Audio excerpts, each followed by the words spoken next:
Graduates, please be seated. To give the words of appreciation on behalf of the graduates, from the Bachelor of Science in Hotel, Restaurant, and Institution Management, may we call on Mr. Christian Nazarene D. Magcawas, summa cum laude.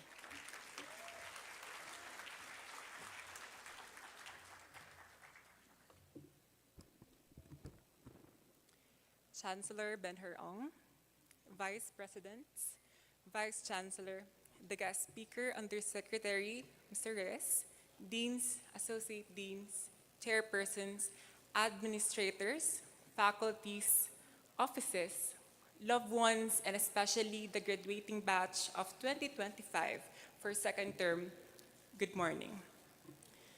I still remember the days when I used to dream of one day standing on a podium like this, not knowing that it was not a far-fetched idea for a student like me, who wasn't the brightest, who had multiple lines of 7 in math in high school. But as I stand here, it is a reality that already came true. A college graduate living the very dream I once only thought of. You might hear the accolades: summa cum laude, 3-time SHRIM rank 1, 3-time top 1 student leader, 62 cuatros out of 66 subjects, totaling to 3.964. These are the bright, shining moments. However, the number alone fails to paint the whole picture, because behind the 3.964 were nights of fear and days of survival. 3 major scholarship rejections, a robbery, a flooded home, a major surgery, a failed once-in-a-lifetime opportunity, parents losing their jobs, and the constant fear of losing my education. This is my truth. Perhaps the missing 0.036 to make a cuatro a whole. My journey to this very podium didn't start in comfort or certainty. It began in a home where higher education was a hard-earned privilege. For many, the road to Benilde might have been familiar, paved by stability. For me, it was navigating an uncharted, uncertain, and a steep road. When I was asked to deliver this address, one person came to mind: the high school dropout who changed my life. She left school young to support her family, sacrificing her dream so her siblings and later her children could chase theirs. She taught herself what the classroom could not offer her back then, and instill in us the profound respect for learning. That high school dropout is my mother. She once told a young boy in Lipa about De La Salle, believing it could change lives. Today, she has a college graduate after 10 years with De La Salle, one graduating with the highest honors. Destiny might have failed her, but she never stopped believing in the gift that once stripped away from her, and she never stopped believing in mine. I was told that without good education, success would always be out of reach. Today, even many modest-paying jobs demand not only a pleasing personality, but a college degree. My time as a scholar at De La Salle taught me this early. I paid as little as 50 pesos for tuition, but gave back hours of labor each day, cleaning rooms, painting walls, even vacations. At 13, mopping floors while my classmates went home early was a lesson in humility and the true price of education. Those 2 years forged in me an unbreakable gratitude for the value of learning. Then came the pandemic. 12th grade, while others are making their first Dalgona coffee or filming their first TikToks, my family wrestled with how we would eat, stay safe, and survive. By God's grace, our small grocery store and my mother's relentless work saw us through. And at 18, I found my first job, selling vegetable and chicken. But life, as it often does, threw another curveball. We lost the store, life reset again. My father was sick, my mother lost her job, May 29, 2021 at 6 p.m. A date etched in my memory, tears streamed down my face because of fear. Partial scholarship, the email read. How? How could I go to Benilde?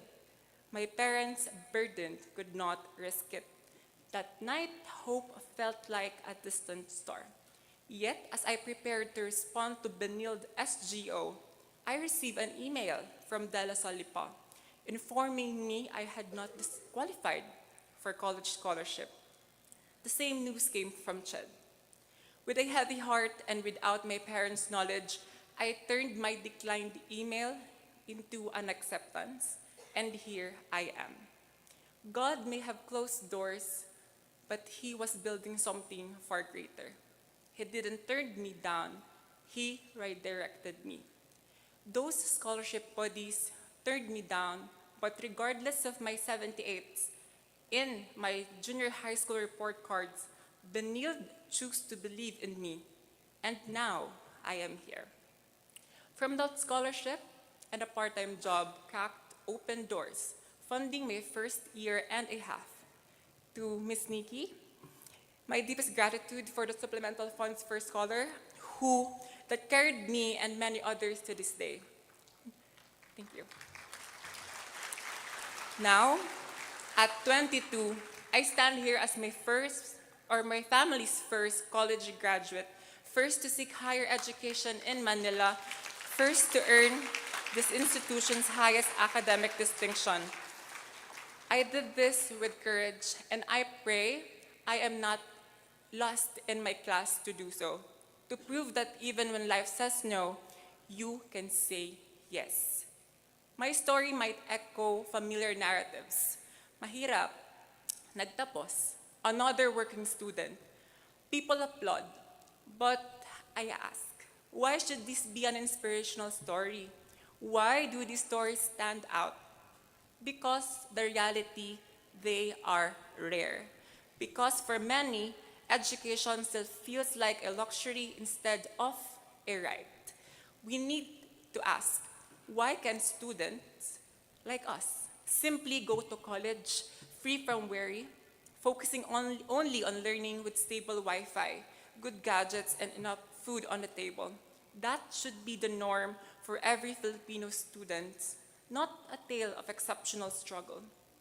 Why should it be rare for a student who does not belong to an elite class, who is an IP student, who is a marginalized one, to finish their studies?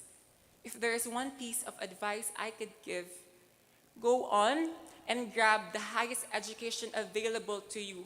Yes, privileges might not be equal, but if you have the chance to have access to one, I assure you it is more than worth it. We celebrate grit, but what we really need is systemic change. Education should not be a test of survival. It should be a guaranteed path accessible to each student, regardless of background. A basic right, not a luxury for the few. To CHED, I advocate for reforms. Support must reach students truly in need, not just those who have good grades, but also those who fight silent battles, who struggle merely to get by, who simply wants a chance. After all, many are fortunate enough not to have to work for a living and can focus solely on their studies. Let's stop asking the youth if they want to study. The answer is always yes. The better question is, can they? In our darkest times, we remember the lamps held by others. To my friends, Marielle, Diane, Princess, and Rain, my confidence, thank you. To my father, who worked tirelessly, sometimes 7 days a week, thank you. And especially to my mother, who didn't know I will be standing here today. This is your win too. As we graduate, I want to remind you, education is the true freedom, it does not just build the brightest, it illuminates our path as COVID so starkly reminded us.